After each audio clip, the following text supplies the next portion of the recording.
Welcome to Prajagalam. నేను మీ దండుపాటి కోటేశ్వరరావుని. రాజకీయ నాయకులు అవసరాలు, రాజకీయ నాయకుల మనుగడ, రాజకీయ నాయకుల సామాజిక వర్గం ఆలోచిద్దాం.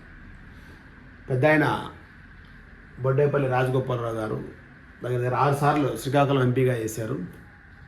వారి సామాజిక వర్గం కానీ, ఇంకా ఎర్రంనాయుడు గారు కేంద్ర సహాయ మంత్రిగా కూడా చేశారు. ఆయన కూడా ఎంపీగా ఎమ్మెల్యేగా చేయడం జరిగింది.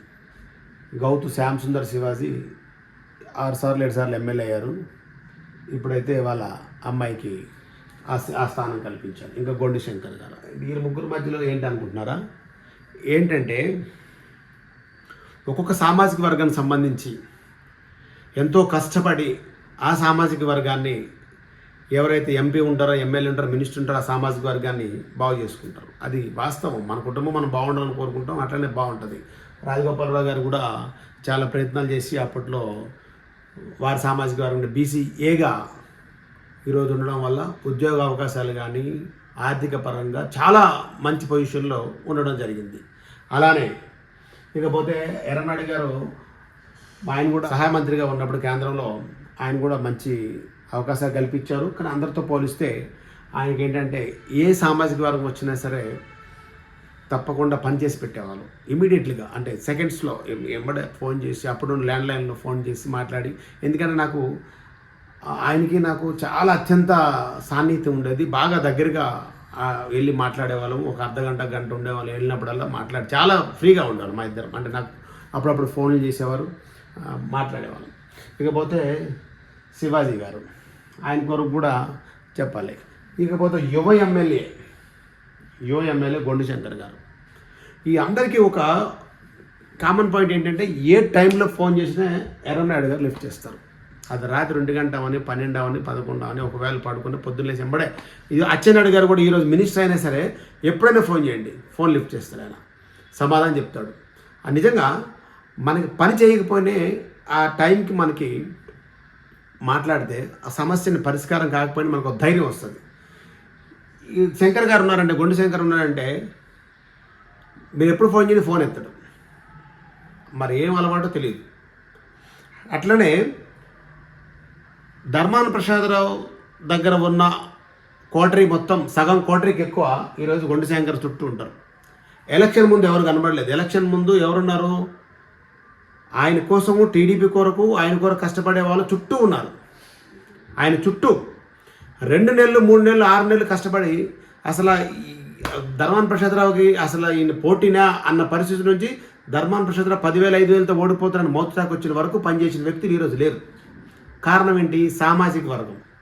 ఇప్పుడు సామాజిక వర్గం గెలిచిన తర్వాత ఆయన సామాజిక వర్గం చుట్టూ ఆయనే ఉంటారు. కానీ ఆయన బిజీతనమో లేకపోతే ఒక మినిస్టర్కి, ఒక సీఎంకు ఉన్నంత వాళ్ళ పార్టీ ఆఫీస్లో అంతమంది వచ్చి కలుస్తుంటారు. చాలా మంచిది.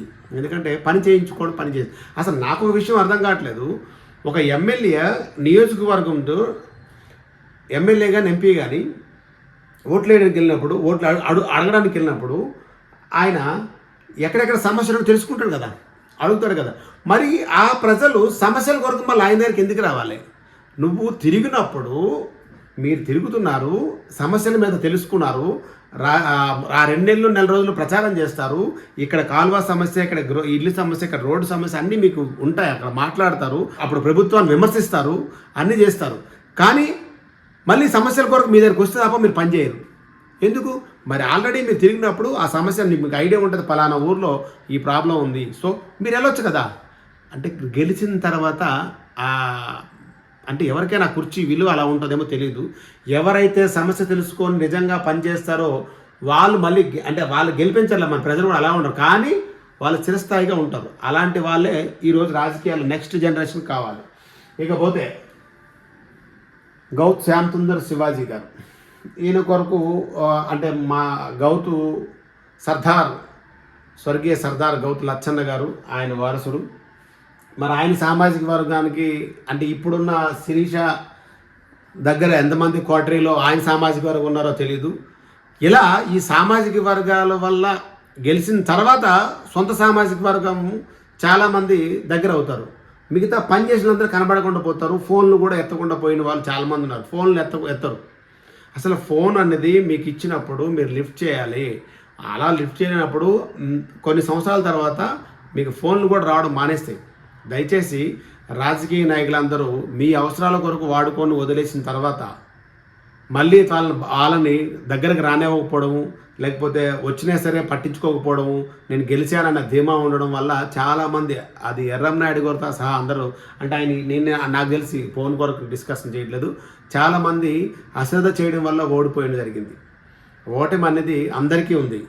అలాంటి ఓటమిని కాకుండా మీకు నిజంగా మీరు కష్టాల్లో ఉన్నప్పుడు, మిమ్మల్ని గుర్తించలేనప్పుడు ఎవరైతే మీ వెనకాల ఉంటారో, మీతో పాటు ముందుకెళ్తారో, ప్రతి ఒక్కరి దగ్గర తిట్లు తిని లేదు మావాడే గెలవాలని వస్తారో వాళ్ళని మర్చిపోయేటప్పుడు మీ రాజకీయ భవిష్యత్తు కొన్ని సంవత్సరాల తర్వాత ఉండదు. ఎవరికైనా సరే నిజంగా పనిచేసి కష్టపడిన పనిచేసిన తప్పకుండా గుర్తించండి.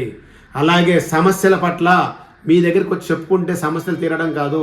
పొద్దున్న లెగిస్తే ఏదైతే మీరు ప్రచారానికి 2 నెలలు 3 నెలలు తిరుగుతారో అదే ప్రచారానికి తిరిగినప్పుడు మీకు ఎక్కడైతే సమస్యలు ఉన్నాయో ఆ సమస్యల మీద మీరు పలానా ఊరు మీకు పిలిస్తే వెళ్ళడం కాదు.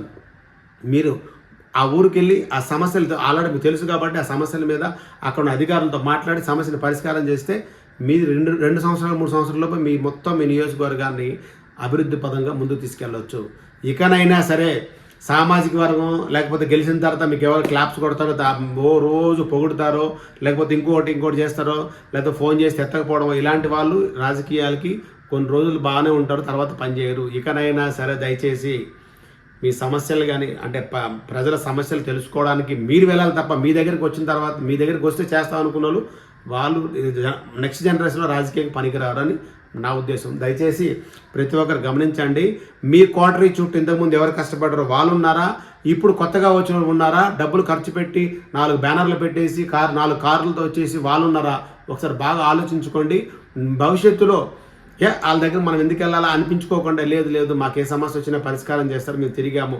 ఎందుకంటే పొద్దున్నుండి సాయంత్రం వరకు అప్పుడు ఉన్నది వేరే, ఇప్పుడు పొద్దున్నుండి సాయంత్రం వరకు ఉండాలంటే వాళ్ళకి ఒక రాబడి ఉండదు, ఏముండదు. పొద్దున్నే సాయంత్రం వరకు అయితే వాళ్ళకి ఏదో పని చేసుకోవాలి. అలాంటి సమస్యలు రాకుండా అలాంటి వాళ్ళని గుర్తించి మీరు అందరూ దగ్గరుండి, అంటే ఎవరైతే రాజకీయ నాయకులు ఉన్నారో దగ్గరుండి వాళ్ళకి ఏ సమస్యలు ఉన్నాయి, మనతో ఎందుకు ఇన్నాళ్ళ కష్టపడుతున్నారు, ఎందుకు రాలేకపోతున్నారు, వాళ్ళు వెనకాల ఎందుకున్నారు, ముందుకు ఎవరు వస్తున్నారో ఆలోచించి అందరినీ సమానంగా చూసుకుంటే తప్పకుండా సక్సెస్ అవుతారు.